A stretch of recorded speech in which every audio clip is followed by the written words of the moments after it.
Here's the big challenge of life. You can have more than you've got because you can become more than you are. That's the challenge. And of course, the other side of the coin reads, unless you change how you are, you'll always have what you got. I have found in my experience that income does not far exceed personal development. Now, sometimes income takes a lucky jump, but sure enough, unless you grow out where it is, it'll usually come back where you are. Life has strange ways. If somebody hands you $1 million, best you become a millionaire quickly, so you get to keep the money. Otherwise, sure enough, it'll disappear. Somebody once said, if you took all the money in the world, divided it up equally among everybody, it would soon all be back in the same pockets. Incredible.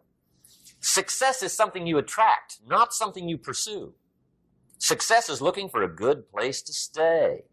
So instead of going after it, you work on yourself. Personal development. See, the major question to ask on the job is not what are you getting? The major question to ask on the job is, what are you becoming?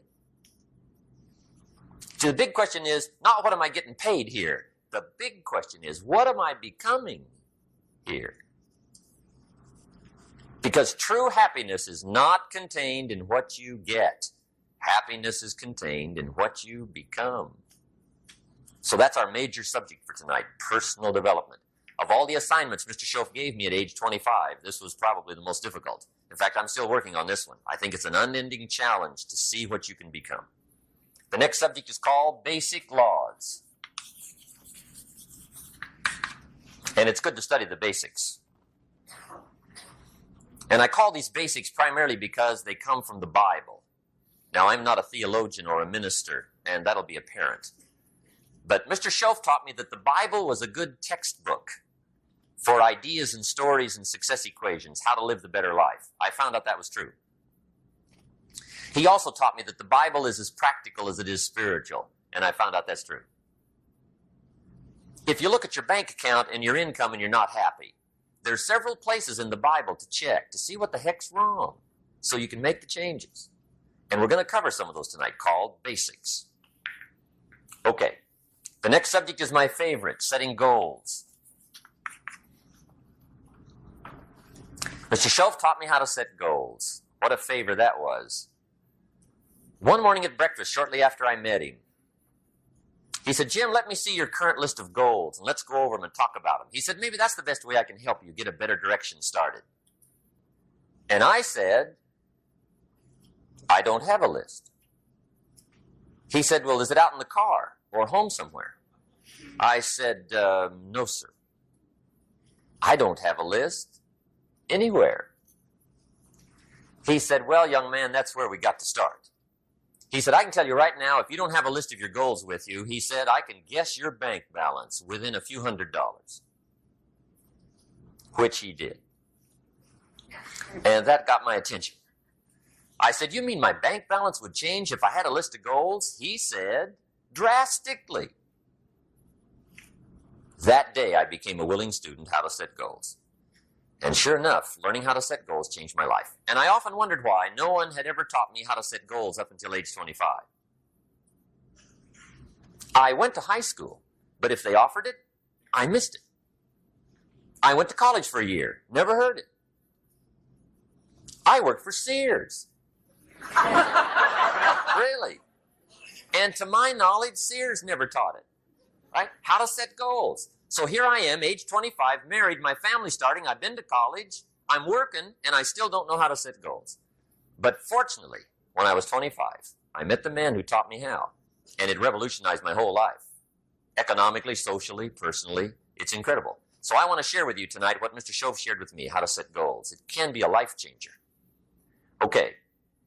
The next subject is the negative part of the seminar. Life is part negative, so we got to talk about the negative. And this subject is called diseases of attitude. Diseases of attitude. There's a lot of things that can wreck your chances to do well. We live in a rather dangerous world, so you got to be not only wise, you got to be careful. Now, attitude diseases are just as bad as physical diseases, right? High blood pressure, heart trouble. I mean, a lot of things lace your chances to do well. So you've got to be careful. And attitude diseases are deadly. I mean, they'll destroy all the good things you start. Okay?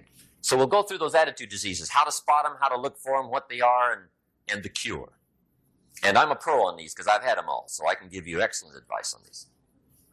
Now, the last subject we're going to consider tonight is called the day that turns your life around. The day that turns your life around. And under this subject, we're going to talk about the emotions that can change your life. Human beings are emotional creatures, and emotions are powerful for life change. Now, of course, emotions are so powerful they can go either way on you. Emotions can either build or destroy. So you really have to employ emotions properly. We call civilization the intelligent management of human emotions. If you can intelligently apply your emotions in the right direction, no telling what can happen. Could turn your life around one day would be sufficient. So we'll talk about those. Okay. Now that's a lot to cover in one evening, but we'll keep at it here and see if we can't get it all done. I'd like to have you now jot down the theme of the seminar.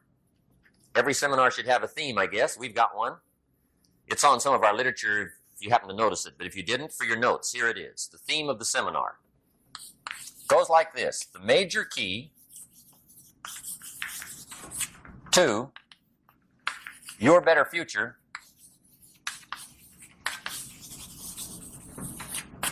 is you. That's the theme of our seminar tonight. The major key to your better future is you. And I'd like to have you underline two words just to give it some added punch. Underline the word major and the word you, so that it reads, the major key to your better future is you. Now, my first suggestion is transfer this to a card or something where you can put it up, where you can see it every day. Preferably put it up where you can see it at the beginning of the day, before you go off to put the day together. This is a good phrase just to glance at, to keep in mind as you're putting the day together. It's called the silent seminar. If you'll just let this talk to you during the day, I found it to be tremendously helpful. The major key to your better future is you. For a big share of my life now, I didn't have this one quite figured out, among a lot of things I didn't have quite figured out. Many things used to puzzle me back in those early days. I used to wonder why two people could work for the same company, one make twice as much money. Now, see, that used to puzzle me. And maybe they were the same age, graduated from the same school, live in the same community, work for the same company, with the same products and the same services. They've got the same traffic, the same problems, and one makes $1,000 a month, the other one makes $2,000 a month. Now, that was my puzzling question. Why would this long list be the same and the money twice as much? I asked, what's the difference between $1,000 a month and $2,000 a month? And I don't mean $1,000 a month, right? I could figure that out. But what makes the difference? Why would one person do twice as well, 3 times as well? Speaking economically. Now, I know there's more than one way to do well. I understand that. But in this little narrow area called compensation, what's the difference? Well, back then, with my faulty thinking, I'm trying to reason it out. I thought, well, maybe time makes some of the difference, right? Some people do better because they have more time. I used to say, Harold ought to be able to do well. He's got a lot of time. If I had all of Harold's time, I could do well. Now, that's got to be dumb, right? Number one, you can't get somebody else's time. A guy says to me one time, he says, you know, if I had some extra time, I could make some extra money. I said, then forget it. There isn't any extra time. Hey, when the clock strikes 12 midnight, that about wraps it up, right? I mean, you can look around the gongs there for a little more, but it's over. You say to the guy, what are you doing? He says, I'm looking for extra time. See, they'll come and take you away, right? There isn't any more time. Now, if you can't get more time, which you can't, what could you get more of that would make a difference in economic results? And here's the key word. Make it a part of your notes. We're going to consider it tonight. The word is value. And I have a little phrase for your notes. Value makes the difference in results. Value makes the difference.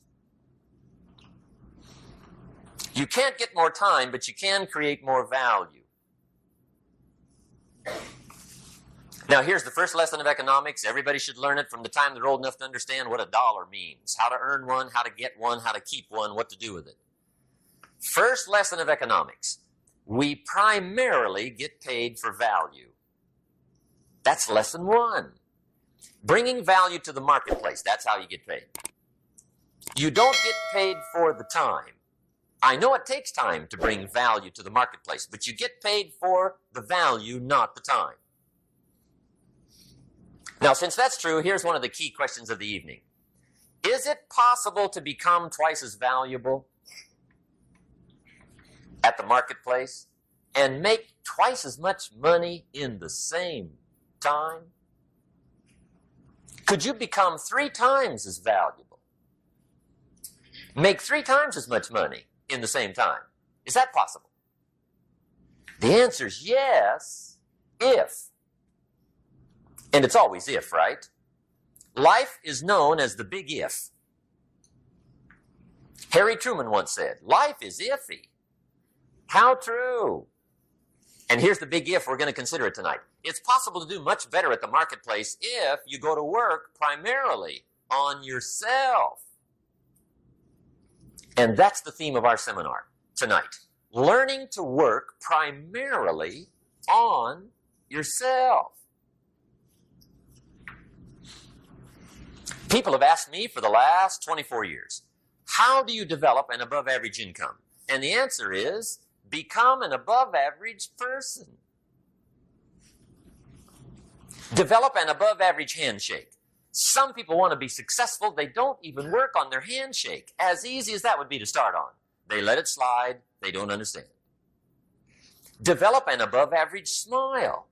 Develop an above-average excitement. Develop an above-average interest in other people. Develop an above-average intensity to win. See, that'll change everything. Probably one of the most frustrating experiences in life is looking for an above-average job with above-average pay without becoming an above-average person. It's called frustration.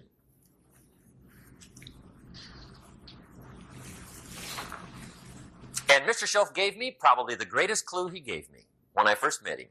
He said, Jim, if you want to be wealthy and happy the rest of your life, just learn this lesson well. He said, learn to work harder on yourself than you do on your job.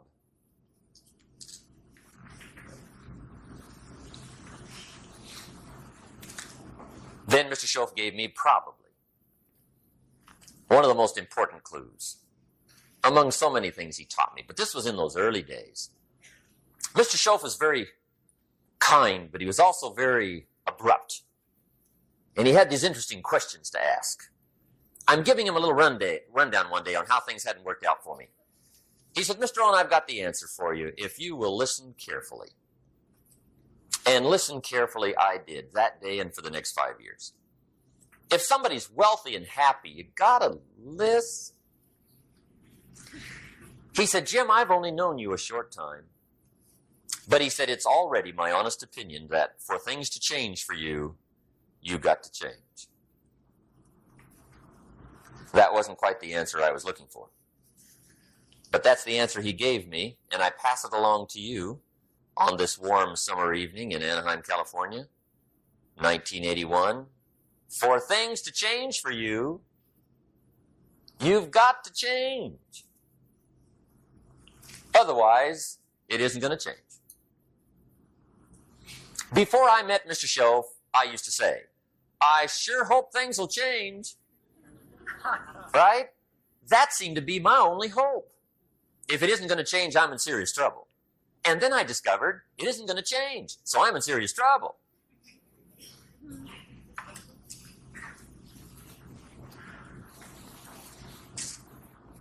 See, I can tell you what the 80s are going to be like. You have dropped into the right place. I did a seminar one time for Standard Oil executives and management in Honolulu. And we're having a conference one day on this big conference table. And one of them said to me, Mr. Rohn, you know some fairly important people halfway around the world. What do you think the 80s are going to be like? I said, gentlemen, I do know the right people. I can tell you. So they all listened very carefully. And I said, gentlemen, based on my wide experience, I can really honestly say to you, in my opinion, in the 80s, it's going to be about like it's always been. Aren't you glad you came? That's inside. I don't pass that around just everywhere. Now, of course, I said that to make a point, but I also said it because it's accurate. It's going to be about like it's always been. It isn't going to change. The tide comes in, and then what? It goes out for 6,500 years that we know of, recorded history, and probably long before that. So it is not going to change. It gets light, and then what? It turns dark. 6,500 years. See, it's not likely to change. And we're not to be startled by that. And if the sun goes down, the guy says, what's happened? What's happened? It means he hasn't been here long, I guess, right? It always goes down about this time. The guy says, well, I don't like that arrangement. Well, you got to talk to somebody besides me, right? It gets light, then it turns dark. In rotation, the next season after fall is what? Winter. Pray tell, how often does winter follow fall? Every year regularly for the last 6,500 that we know of. See, it is not going to change. Now, some winters are long, and some are short, and some are hard, and some are easy, but they always come right after falls. It isn't going to change. Sometimes you can figure it out. Sometimes there's no way to figure it out. Sometimes it goes well. Sometimes it gets in a knot. Sometimes it sails along. Sometimes it gets in reverse. See, that's not going to change. The last 6,000 years reads like this: opportunity mixed with difficulty. That's how it reads. It isn't going to change. The man says, well, if it isn't going to change, how will my life ever change? Answer, when you change. And whether I'm talking to high school kids or business executives, my message is always the same. And it goes like this: the only way it gets better for you is when you get better.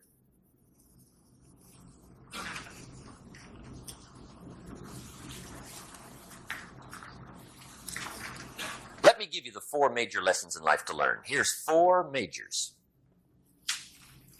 It's good to study the majors. In our weekend seminar, we teach. Some people don't do well because they major in minor things. You've got to be on the lookout. At the end of every week, end of every month, you've got to check, make sure you're not spending major time on minor things. We go through that whole series. Majors and minors. Now, let me give you 2 phrases before we get to the 4 majors. This will set it up and you'll see where I'm going. 2 key phrases for your notes. Here's the first one. Life and business is like the changing seasons. That's the first phrase. Life and business is like the changing seasons. One of the best ways to describe life, it's like the seasons. Frank Sinatra sings, life is like the seasons. Now here's the second phrase. Very important. You cannot change the seasons, but you can change yourself. You can't change the seasons, but you can change yourself. And see, that's how life gets better for you. Not by chance, but by change. Now, here's the 4 major lessons in life to learn. I've got my first book finished. Came out a couple of weeks ago. This is in it. The 4 major lessons in life to learn. Here they are. Number 1, learn how to handle the winters. That's lesson 1. They come right after falls with regularity. Some are long and some are short and some are hard and some are easy, but they keep coming. You must learn to handle the nights. They come right after days. You must learn to handle difficulty. It comes right after opportunity. You must learn to handle recessions. They always follow progressions for the last 6,000. See, it isn't going to change. The lesson you must learn is how to handle it. And there's all kinds of winters, right? The winter when you can't figure it out. The winter when it all goes smash. The winter when it turns belly up. The winter when it won't work, when you've run out of money and you've got a broken heart. See, those are winter times. There's all kinds. Economic winters, social winters, personal winters. When your heart is smashed in 1,000 pieces and the nights are unusually long, your prayers seem to go no higher than your head. It's wintertime. Barbra Streisand sings, "It used to be so natural to talk about forever, but used to be's don't count anymore. They just lay on the floor till we sweep them away. You don't sing me love songs, and you don't say you need me, and you don't bring me flowers anymore." A song of winter. But see, the disappointments come. Those are normal. That's part of life. But the question is, how do you handle it? How do you handle the coming winters and the disappointments and the down times? Well, you can't get rid of January by tearing it off the calendar. But here's what you can do. You can get stronger, you can get wiser, and you can get better. The winters won't change, but you can. And that's how life changes for you. See, before I understood, when it was winter, I used to wish it was summer. I didn't understand. When it was hard, I used to wish it was easy. I didn't know. And then Mr. Schoaf gave me a part of his very unique philosophy when he said, "Don't wish it was easier, wish you were better." See, that triggered my whole life change. Don't wish for less problems. Wish for more skills. Don't wish for less challenge. Wish for more wisdom. That's the key. So that's lesson 1. Learn how to handle the winters. Here's lesson 2. Learn how to take advantage of the spring. That's the second one. Spring is called opportunity. And spring follows winter. What a great place for it. If you were going to put it somewhere, that'd be the place to put it, right after winter.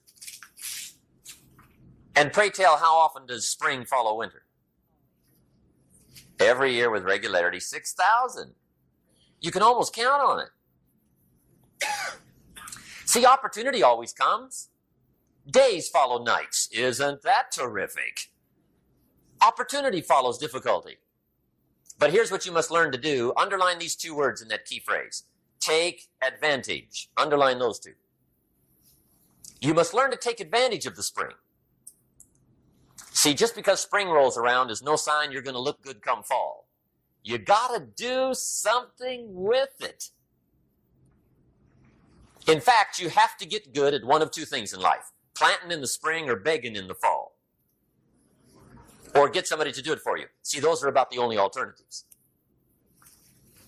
Now, here's what else you must do. Take advantage of the springs quickly, because there's only a few. Just a handful of springs have been handed to each of us. They don't come forever. Life is fairly brief. So you got to read every book you can get your hands on what to do with your springs while they're here. And take advantage, they soon run out. The Beatles wrote, "Life is so short." And for John Lennon, it was extra short. But life is brief. Elton John sings, "She lived her life like a candle in the wind." It's brief. So whatever you're going to do with your life, you got to get at it. Don't just let the springs pass. Here's the third major lesson in life to learn. Learn how to protect your crops all summer. You got to take care of what you start. Sure enough, as soon as you've planted your garden in the spring, the busy bugs and the noxious weeds are out to take it. And here's the next bit of truth. They will take it unless you prevent it. And that's the third major skill to learn. You've got to learn to prevent the intruder from taking all the good you start. It's one of the challenges. Here's two key phrases under number 3. First one, all good will be attacked on this planet. Maybe not the next one we get to, but on this one, all good will be attacked. Every garden will be invaded. Not to think so is naive. And here's the second phrase. All values must be defended. Political values, social values, community values, family values, marriage values, friendship values, business values. Every garden must be tended all summer. Third major lesson. Now here's number 4. Fourth major lesson in life to learn. Learn how to reap in the fall without complaint. Learn to reap come harvest time without complaint. Take full responsibility for what happens to you. It's one of the highest forms of human maturity, accepting full responsibility. It's the day you know you've passed from childhood to adulthood, the day you accept full responsibility. And another note, learn to reap in the fall without apology. Without apology if you do well, and without complaint if you don't. That's maturity. I used to have that long list of reasons why I wasn't doing well. To explain. You got to explain, right? Otherwise you're going to look bad. I used to have this funny list called Reasons for Not Looking Good.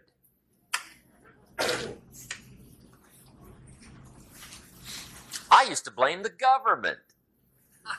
I mean, you can believe that or not. It was at the top of my list. I had a lecture second to none. The government. That was on my list. I used to blame taxes. Look what you got left after they take everything. And they expect you to do well. That was on my list there.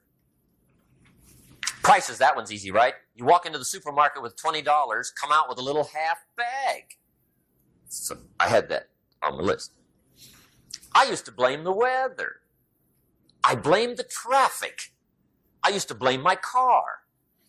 I blamed the manufacturers. I used to blame the company.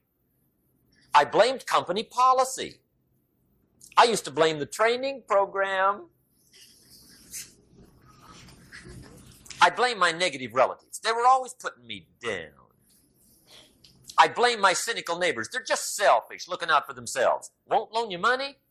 They were on my list. I used to blame the economy. I blamed the community. That's a pretty good list for not doing well, isn't it? I thought it was good. I'll never forget one day, Mr. Schoaf was very kind, but he was also very blunt. And this was no exception. And I'm glad he was blunt. There's a lot of things I'd have missed if he hadn't have been blunt. One day, with sort of a curious look on his face, he said, Jim, just out of curiosity, tell me, how come you haven't done well up until now? Excellent question. I thought, well, so I won't look too bad, I'll go through my list. And this list I just gave you, I put that on him. And he was very patient. He let me go through the whole thing, the government, the weather. I went through this whole thing. When I finished, he looked my list over very carefully. He said, Mr. Rohn, big problem with your list. You ain't on it. How brilliant.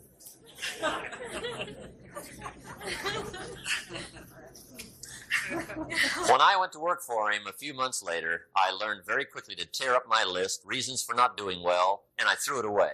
And I got me a fresh piece of paper. And I put one word on it. Me. There's a Black Heritage spiritual that says, it's not my mother nor my father, nor my brother nor my sister, but it's me, oh Lord, standing in the need of prayer. See, I used to blame everything outside. And then let me give you a little philosophy that helped turn my life around. For your notes, here it is. It's not what happens that determines the quality or the quantity of your life. It's not what happens. And the reason is because what happens to about everybody. No different. The sun went down on all of us last night. A common event, a happening. And I found out that the same things can happen to two different people. One gets rich and one stays poor. Why is that? It's because it's not what happens, but rather it's what you do that changes everything. So that's a key phrase. It's not what happens, it's what you do. What happens is about the same. You might put that in parentheses here. Same. What people do, that's what's different. Anything can happen, right? Everything can happen. I've heard all the stories. I've been one of the stories. Hey, we could all tell stories all night long, right? Happenings. Anything can happen. Have you heard of Murphy's Laws? Anybody here heard of Murphy's Laws? Okay, most of you have. Murph had these laws. One of them was, if anything can go wrong, it will. That's one of Murphy's Laws. He was not one of the great positive speakers of the day. But anyway, it's still true though, right? Anything can go wrong, everything can go wrong. For sure. I've fallen out of the sky so many times. Once to the tune of a couple of million. Devastating. Took me a while to survive that one. Now, it wasn't all that much, but it was all I had. Right? I mean, that's when it's much, right? When it's all you got. If you got 3, 2 go, you got 1 left, you ain't looking that bad. But when it all goes. Has anybody been there when it all went? Anybody? Come on, the rest of you liars. Go ahead. Hey, we've all been there, right? When it all went. Of course, it used to be a long time ago, right? When you ran out of money, got to 0, you were all through. Heck, now you can whistle right on by 0, right? I mean, they will bury you. That's what they will do.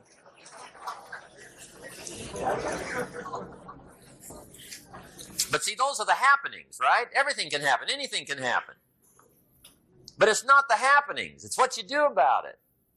Somebody says, yeah, but you don't understand the disappointments I've had. Come on. Everybody's had their share. Disappointments are not special gifts reserved for the poor.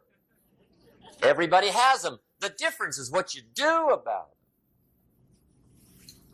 It's not the weather. I used to blame the weather, and I discovered it rains on the rich. So see, that won't help. 2 men wake up one morning, there's a rainstorm on. One of them looks out his window, sees the rainstorm, and he says, wow, what a storm. With weather like this, they can't expect you to go out and make sales. He stays home. Same morning, the other guy looks out his window, sees the same storm, says, wow, what a storm. But he says, you know what, with weather like this, what a great day to go out and make sales. Most everybody will probably be home. Especially the salesman.